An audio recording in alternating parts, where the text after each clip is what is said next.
경남 하동, 산과 강이 어우러진 평화로운 마을에서 만선은 5남 3녀 중 막내딸로 태어났습니다. 그녀가 태어난 날 어부였던 아버지는 그날따라 만선을 이뤄 돌아왔고 이를 기념해 딸의 이름을 만선이라 지었죠. 남들보다 늦게 찾아온 막내딸이었지만 그만큼 더 소중하게 여겨졌습니다.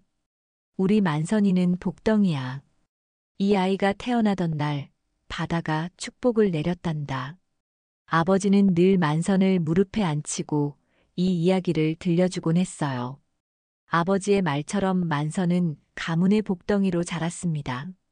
마을에서 꽤 잘 사는 유지 집안의 막내딸로서 부모와 오빠들, 언니들의 사랑을 독차지했죠. 어릴 때부터 만선은 특별했습니다. 다른 아이들이 흙장난을 할 때도 만선은 어머니 곁에서 부엌일을 돕고 싶어 했고 10살이 되기도 전에 이미 집안의 반찬을 책임질 정도로 요리 솜씨가 뛰어났어요.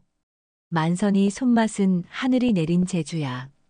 어머니는 늘 이렇게 말하면서 만선의 머리를 쓰다듬었습니다.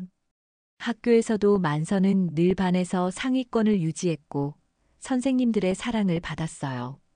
고등학교 시절에는 꽃처럼 아름다운 외모가 더해져 하동에서 소문난 미인으로 자랐습니다. 친구들은 만선을 부러워했고 마을 청년들은 그녀를 한 번이라도 더 보기 위해 만선의 집 근처를 지나곤 했죠. 우리 만선이는 어디를 가든 빛이 나는 아이야. 어머니는 자랑스럽게 말했습니다.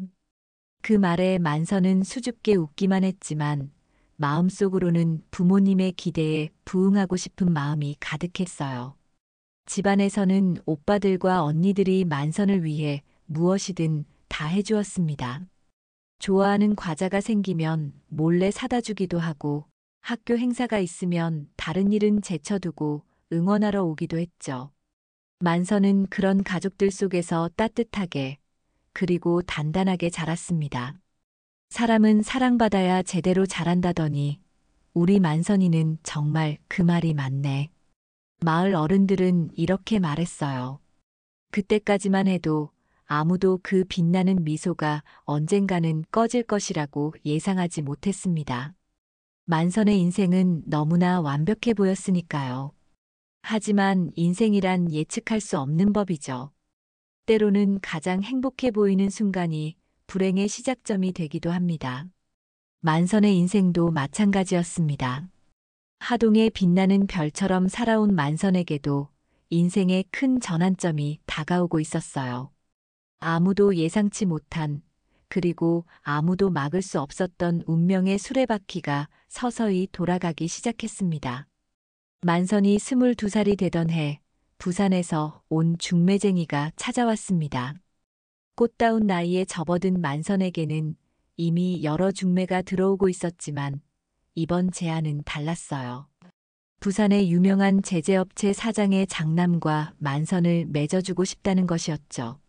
만선이 같은 교수가 시골에만 있기는 아깝습니다. 도시에 가서 더 넓은 세상을 봐야지요. 중매쟁이의 말에 부모님은 고개를 끄덕였습니다.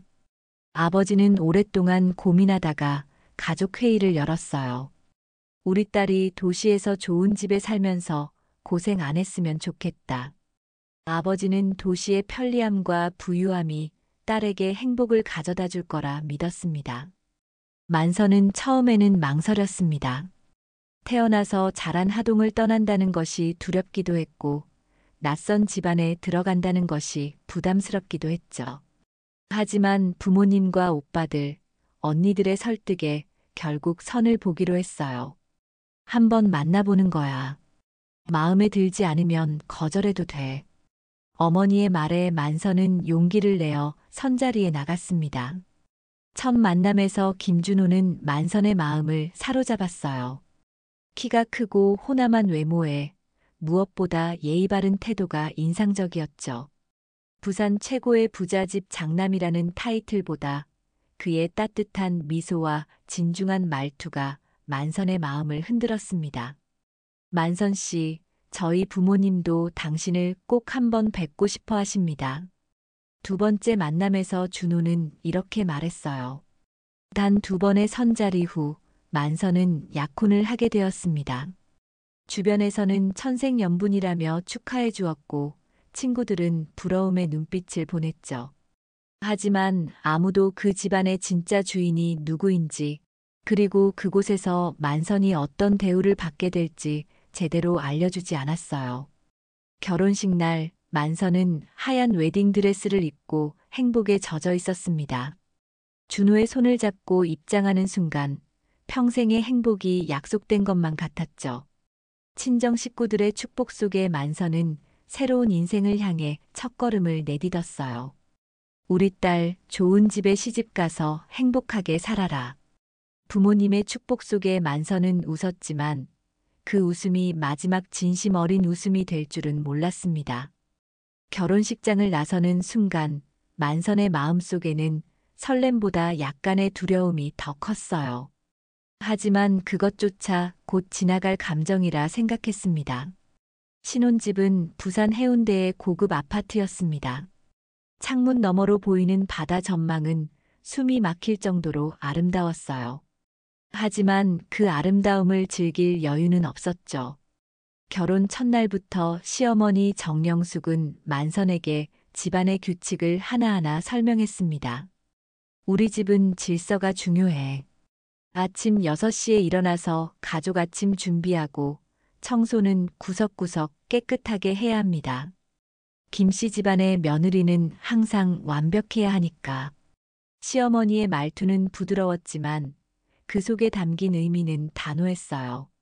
처음에는 당연한 일이라 생각했습니다. 새색 씨가 집안일을 배우는 건 자연스러운 과정이라고 여겼죠. 게다가 집에는 가사 도우미 2명이 있어서 큰 부담은 없을 것 같았어요. 만선은 열심히 시어머니의 가르침을 따랐습니다. 어머님, 제가 잘 배워서 좋은 며느리가 될게요. 만선의 진심 어린 약속에 시어머니는 미소만 지었죠. 하지만 일주일 후 예상치 못한 일이 일어났습니다. 시어머니는 집에서 일하던 2명의 가사 도우미를 갑자기 내보냈어요. 집에 며느리가 있는데 무슨 도우미가 필요하겠니? 내가 다 할 수 있잖아. 우리 집안 며느리들은 다 혼자서 집안일을 다 해왔어. 시어머니의 말에 만선은 당황했지만 반박할 수 없었습니다. 갑작스러운 변화에 놀랐지만 만선은 말없이 받아들였어요. 좋은 며느리가 되고 싶었고 시어머니의 마음을 얻고 싶었죠. 준호에게 이야기해볼까 생각했지만 신혼의 행복을 깨고 싶지 않았습니다. 네, 어머님. 제가 다 할게요. 그렇게 말한 순간 만선은 자신도 모르게 자신의 운명에 서명한 셈이었습니다. 그날부터 만선의 하루는 완전히 달라졌어요. 아침 5시 기상, 아침 식사 준비, 집안 청소, 빨래, 시부모님 시중 들기. 하루가 어떻게 가는지도 모를 정도였죠.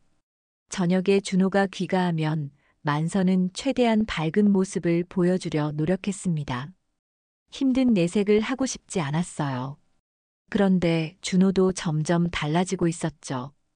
바깥에서는 당당한 회사 후계자였지만 집에서는 어머니 앞에서 한마디도 못하는 아들이었습니다. 여보, 오늘은 어땠어? 많이 힘들지 않았어? 준호의 물음에 만선은 늘 같은 대답을 했어요. 괜찮아요. 집안일에 익숙해지고 있어요. 하지만 실상은 달랐습니다. 만선의 손은 거칠어졌고 얼굴은 점점 생기를 잃어갔어요. 밤에 잠자리에 들면 온몸이 쑤셔서 잠을 이루기 어려웠죠. 그럼에도 만선은 불평하지 않았습니다. 이 정도는 참아야지. 시집살이가 다 그렇겠지. 라고 스스로를 위로했어요. 아침 5시 기상. 준호의 2 동생들 30이 넘었지만 아직 결혼하지 않은까지 포함해 5 식구의 아침 식사 준비. 시아버지의 셔츠 다림질. 점심 도시락 넷 준비. 청소, 세탁, 저녁 식사 준비까지. 만선의 하루는 분 단위로 계획되어 있었습니다. 만선아, 우리 집 음식이 이렇게 맛있었던 적이 없어. 시아버지 김 회장은 만선의 요리 솜씨에 감탄했어요. 그 말에 만선은 잠시나마 위안을 얻었습니다.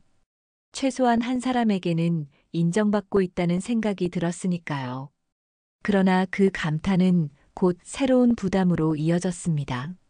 어느 날 저녁 식사 자리에서 시아버지가 제안했어요. 내가 우리 회사 직원들도 내 음식 맛봤으면 좋겠다. 앞으로 회사 구내식당도 내가 책임져 줄 수 있을까? 기존 영양사는 별로였거든.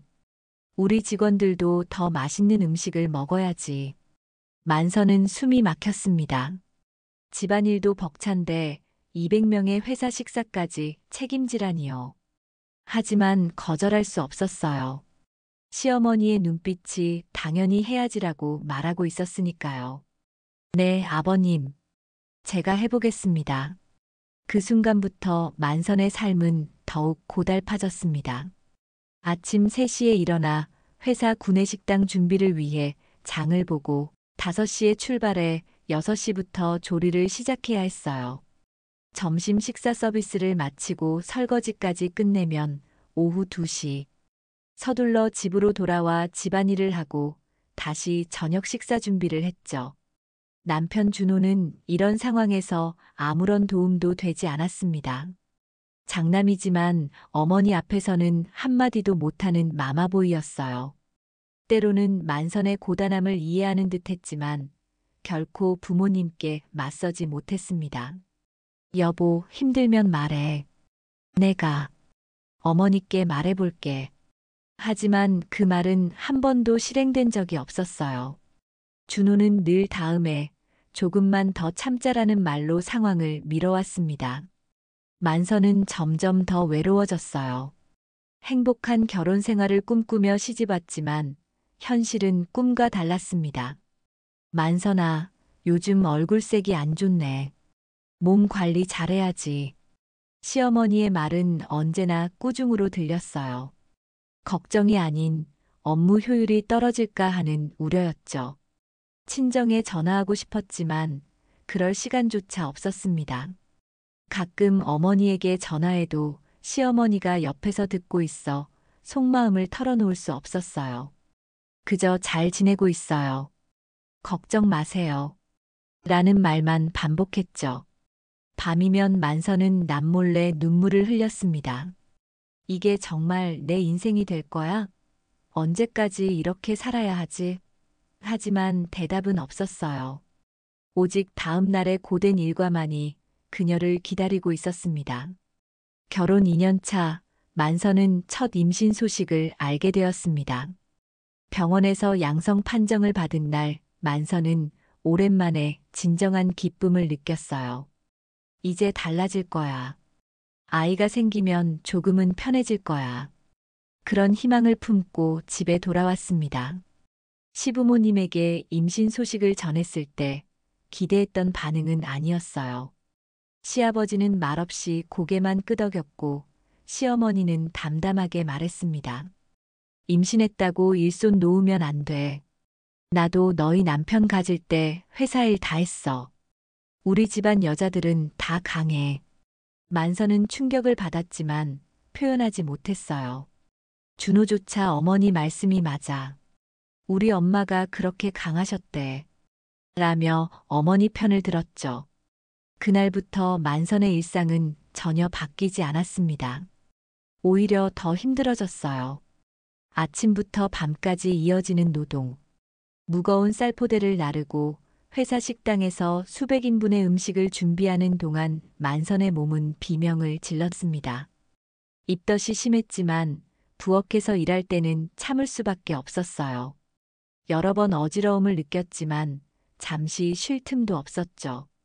그러던 어느 날 회사 식당에서 큰 냄비를 들다가 만선은 갑자기 심한 복통을 느꼈습니다. 바닥에 주저앉았을 때 이미 하혈이 시작되었어요. 응급실로 실려갔지만 아이는 이미 떠나고 있었죠. 안정을 취하셔야 합니다. 최소 2주일은 절대 안정이 필요해요. 의사의 말에 만선은 눈물만 흘렸습니다. 그런 안정을 취할 수 있을 리 없다는 걸 알았으니까요. 병원에서도 만선은 하루만 쉬고 다시 일터로 돌아와야 했습니다. 시어머니는 병원비를 계산하면서 주변 사람들에게 들리게 말했어요. 약한 모습 보이면 안 돼. 우리 집은 강한 여자가 필요해. 만선은 그 말이 자신을 향한 것임을 알았습니다. 1년 후 두 번째 임신. 이번에는 조금만 더 조심하자고 다짐했지만 상황은 나아지지 않았어요. 오히려 시어머니는 만선을 더 감시하기 시작했습니다. 혹시라도 임신을 핑계로 일을 게을리하지 않을까 염려했죠. 친정에 전화하는 것도 내가 없을 때는 안 돼. 일에 집중해야지. 요즘 너무 핸드폰만 봐. 핸드폰마저 빼앗긴 만선은 점점 더 고립되어 갔습니다. 가끔 몰래 준호의 핸드폰으로 친정에 연락하려 해도 통화 내역을 확인하는 시어머니 때문에 쉽지 않았어요. 친정 부모님과의 연락은 점점 뜸해졌고 만선은 자신이 누구였는지조차 잊어가고 있었습니다. 친정에서는 딸의 소식이 뚝 끊겼습니다. 처음엔 새 생활에 적응하느라 바쁜가 보다 생각했지만 몇 달이 지나도 연락이 없자 걱정이 커졌어요. 명절에도 얼굴을 비치지 않는 딸이 이상했죠. 만선이가 왜 연락을 안 하지? 어머니는 매일 전화기만 바라보았습니다. 가끔 용기를 내어 시댁에 전화를 걸어도 시어머니가 전화를 받고는 만선이 지금 없어요. 나중에 전화하세요. 라고만 했어요. 아버지의 근심은 날로 깊어만 갔습니다. 평소 말이 없던 사람이었지만 딸 이야기만 나오면 눈시울을 붉혔어요. 우리 막내가 잘 지내고 있을까? 그 말을 하루에도 몇 번씩 되풀이했죠. 결국 아버지는 직접 부산으로 찾아갔습니다. 아파트 주소를 들고 찾아갔지만 경비실에서 가족 외에는 출입 금지라는 말만 들었어요. 그래도 포기하지 않고 아파트 앞에서 하루 종일 기다렸지만 만선을 볼 수 없었습니다. 전화를 해도 시어머니가 받았고 며느리는 지금 없다는 말만 되풀이했어요. 아버지는 간곡히 부탁했습니다.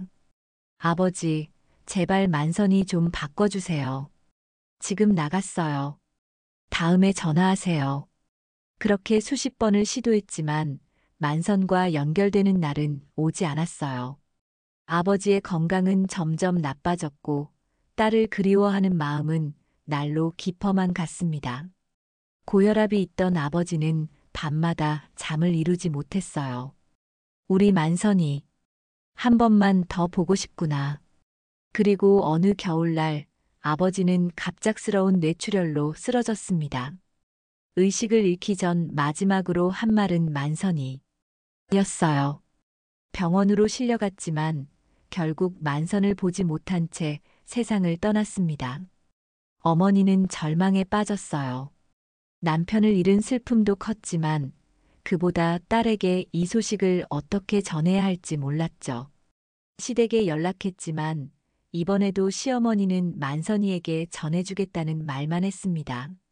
사실 시어머니는 만선에게 친정 소식을 제대로 전하지 않았어요.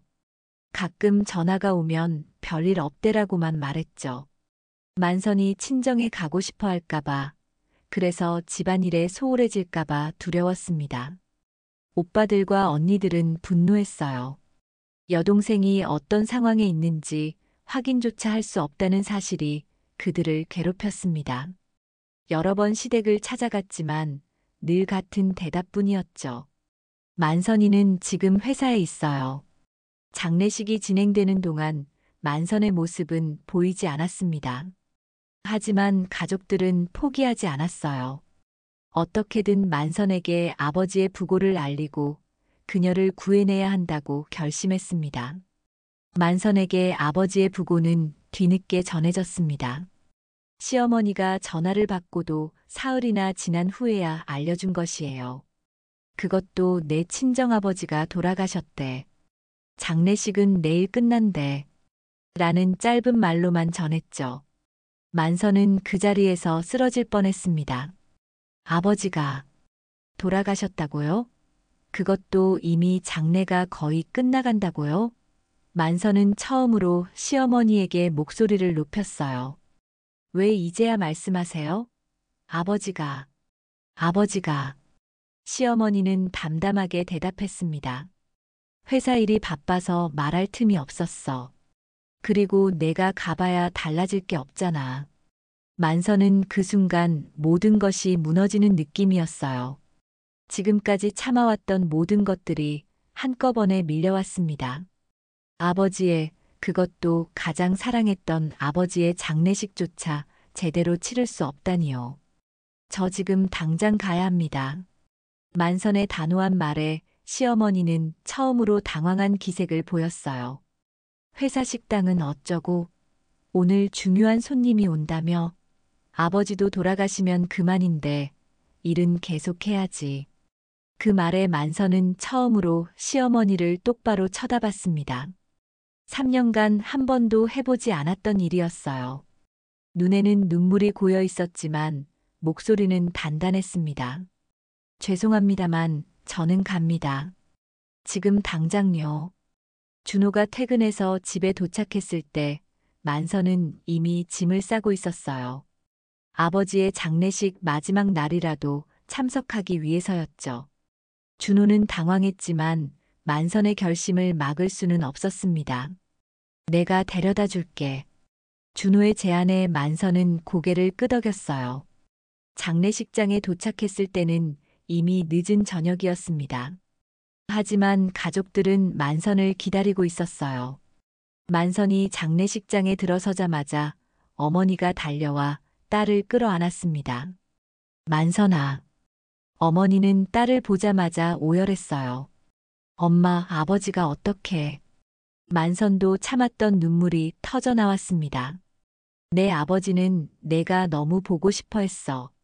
매일 내 이름을 부르며 잠들었단다. 전화도 수십 번 했는데 어머니의 말에 만선은 더욱 비통해졌어요. 그때 큰언니가 만선의 손을 잡고 말했습니다. 만선아, 우리가 다 알아. 내가 얼마나 고생하는지, 아버지가 얼마나 널 보고 싶어 하셨는지. 시댁에 여러 번 찾아갔는데 매번 너 없다고 했어. 전화해도 받게 해주지 않았고. 그 말을 들은 만선은 그 자리에서 무너졌어요. 아버지가 그토록 자신을 찾았다는 사실, 그리고 시어머니가 그 모든 연락을 차단했다는 사실이 폭풍처럼 밀려왔습니다. 미안해, 아버지. 정말 미안해요. 만선은 영정 앞에 무릎을 꿇고 울부짖었어요. 오빠들과 언니들도 함께 울었습니다. 그들은 만선의 모습을 보고 더욱 충격을 받았어요. 한때 반짝이던 여동생의 모습은 온데간데 없고 야위고 초췌한 모습만 남아 있었으니까요. 장례를 마치고 만선은 가족들과 함께 집으로 돌아갔습니다. 그날 밤 만선은 어머니와 오빠들, 언니들에게 지난 3년간의 이야기를 모두 털어놓았어요. 집안 식모처럼 일했던 나날들, 회사 식당까지 책임져야 했던 상황, 2번의 유산, 그리고 철저히 고립되었던 생활까지. 이제 어떻게 할 거니? 큰오빠의 질문에 만선은 잠시 생각에 잠겼습니다. 그리고 단호하게 말했어요. 돌아가지 않을 거예요. 더 이상은 못 참겠어요. 다음 날 아침 시어머니의 전화가 왔습니다. 언제 돌아올 거니? 회사 식당이 엉망이야. 만선은 침착하게 대답했어요. 어머님, 저 돌아가지 않을 겁니다. 이혼하고 싶어요. 전화기 너머로 시어머니의 격앙된 목소리가 들렸습니다. 뭐, 이혼? 말도 안 돼. 우리 집안에 이혼이 어디 있어? 당장 돌아와. 만선은 더 이상 두렵지 않았어요. 아버지를 마지막으로 보지 못한 슬픔이 그녀에게 용기를 주었습니다. 죄송합니다만 제 마음은 정했어요. 제가 어떻게 살았는지 아세요? 집안 식모처럼, 회사 종업원처럼. 그것도 모자라 친정 연락까지 끊게 하셨잖아요.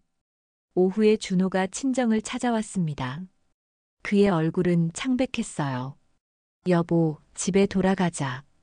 어머니가 많이 화나셨어. 만선은 고개를 저었습니다. 준호 씨, 당신은 알고 있었나요? 아버지가 저를 그렇게 찾으셨다는 걸, 전화 수십 번 하셨다는 걸. 준호는 대답하지 못했어요. 그저 고개를 숙인 채 서 있을 뿐이었죠. 그의 침묵이 모든 것을 말해주고 있었습니다. 저는 이제 그곳에 돌아갈 수 없어요. 당신이 결정해야죠. 저와 함께 새 출발을 할 건지 아니면 헤어질 건지. 준호는 망설였습니다. 장남으로서의 책임감과 아내에 대한 마음 사이에서 갈등했어요. 하지만 결국 그의 선택은 뻔했죠. 미안해. 난 어머니를 떠날 수 없어. 만선은 슬펐지만 예상했던 대답이었습니다. 알았어요. 이혼 서류는 변호사를 통해 보내드릴게요. 다음 날 시어머니와 시아버지가 함께 찾아왔어요. 시어머니는 여전히 화가 나 있었지만 시아버지는 침통한 표정이었습니다. 만선아, 이러지 말고 돌아가자. 우리가 잘못했어. 시아버지의 말에도 만선은 흔들리지 않았어요. 아버님, 저는 사람입니다. 일꾼이 아니에요. 3년 동안 제가 어떻게 살았는지 아세요? 더 이상은 못 견디겠어요. 결국 시어머니는 만선 앞에 무릎을 꿇었습니다. 가문의 명예가 손상될까 두려웠던 거죠. 내가 잘못했다. 제발 돌아가자. 앞으로는 다 내 마음대로 해. 회사 식당도 그만두고. 하지만 만선의 결심은 확고했습니다. 어머님, 이제 너무 늦었어요. 저는 다시 제 인생을 찾고 싶습니다. 한 달 후 만선은 정식으로 이혼 절차를 마쳤어요. 집으로 돌아온 그녀를 가족들이 따뜻하게 맞아주었습니다.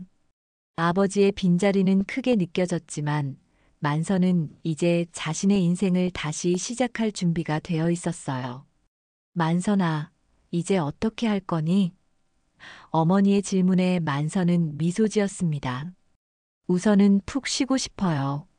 그리고 제가 잘하는 요리로 작은 가게를 열고 싶어요. 그렇게 만선은 새로운 시작을 준비했습니다. 그토록 소중하게 자란 딸이었지만 남의 집에 들어가 사람이 아닌 일꾼으로 취급받은 세월이 있었어요.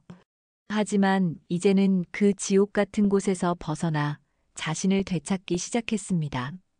때로는 악몽에 시달리기도 했지만 가족들의 사랑으로 조금씩 회복되어 갔어요. 어느 날 만선은 아버지의 산소를 찾아갔습니다.